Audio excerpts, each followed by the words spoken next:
उत्तर प्रदेश कांग्रेस प्रवक्ता प्रेम कौशल ने कहा कि कांग्रेस आने वाली लोकसभा में आम जनता के बीच आम जनमानस से जुड़े मुद्दे को लेकर जाएंगी। कौशल ने भाजपा पर राम मंदिर के नाम पर राजनीतिक लाभ लेने का आरोप लगाया। केंद्र की भाजपा सरकार लोगों को झूठ बोलकर एवं विरोधाभासी बयानबाजी कर गुमराह कर रही है। अब लोग भाजपा के बहकावे में नहीं आएंगे। यहाँ पर वीरवार को पत्रकारों को संबोधित करते हुए उन्होंने कहा कि एक तरफ मोदी सरकार देश की 135 करोड़ की आबादी में 81 करोड़ को मुफ्त राशन देने व शौचालय बनाने के झूठे दावे कर रहे हैं। भाजपा के इन बयानों में भारी अंतर है। कांग्रेस ने 70 वर्षों में देश के ढांचागत विकास में अहम भूमिका निभाई है।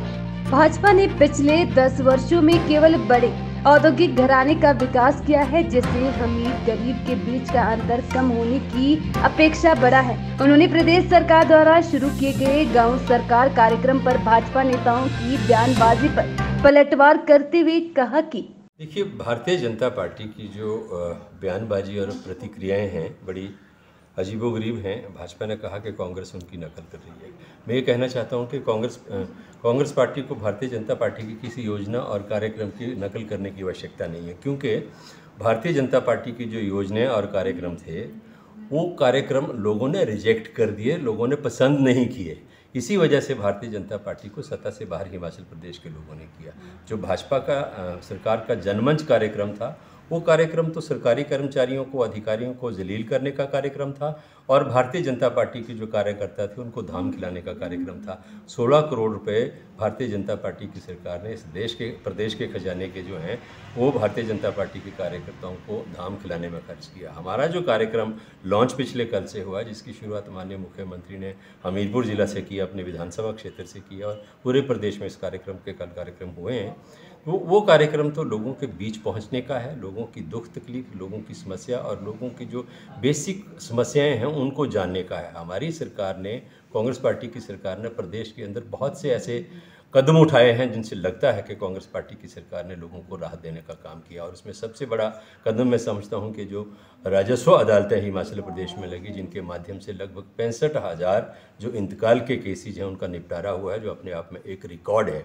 और इसी के साथ जो लैंड और प्रॉपर्टी के डिवीज़न के तकसीम के केसेस हैं उनमें उनको भी एक टाइम लिमिट के अंदर करने का जो एक फैसला सरकार ने लिया है, ये बहुत बड़ी राहत ग्रामीण क्षेत्र के जो लोग हैं, किसान हैं, बागवान हैं और जो हिमाचल प्रदेश के वासी हैं उनके लिए बहुत बड़ी राहत है। कई साल जो थे इंतकाल करने में लग जाते थे, डिवीज़न में लग जाते थे, अधिकारियों के पीछे भागना पड़ता था। तो ये बहुत बड़ा एक व्यवस्था परिवर्तन की दिशा में बहुत बड़ा कदम। आगामी लोकसभा चुनावों में भाजपा राम मंदिर के मुद्दे पे वोट मांगने जा रही है, तो कांग्रेस का इसके प्रति क्या कहना है?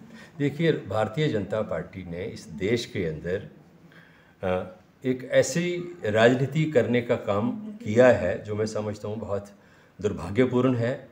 देश के अंदर प्रभु श्री राम सबके लिए एक आस्था, विश्वास, पूजा और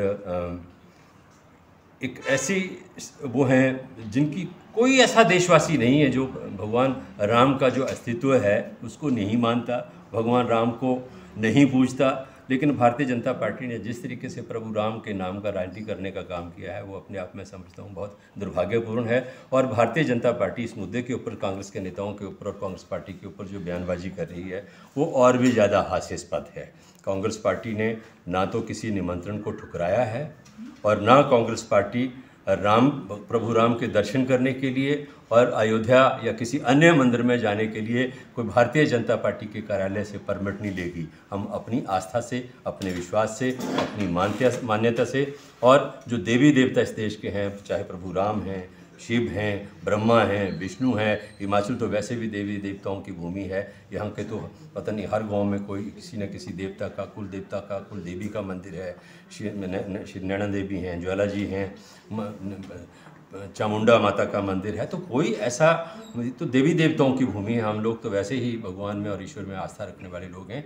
इसलिए भारतीय जनता पार्टी का ये प्रभु राम के नाम से जो राजनीति करने का ड्रामा है वो हिमाचल प्रदेश में तो कम से कम चलने वाला नहीं। हिमाचल एक नजर के लिए बिलासपुर से धर्मपाल की रिपोर्ट।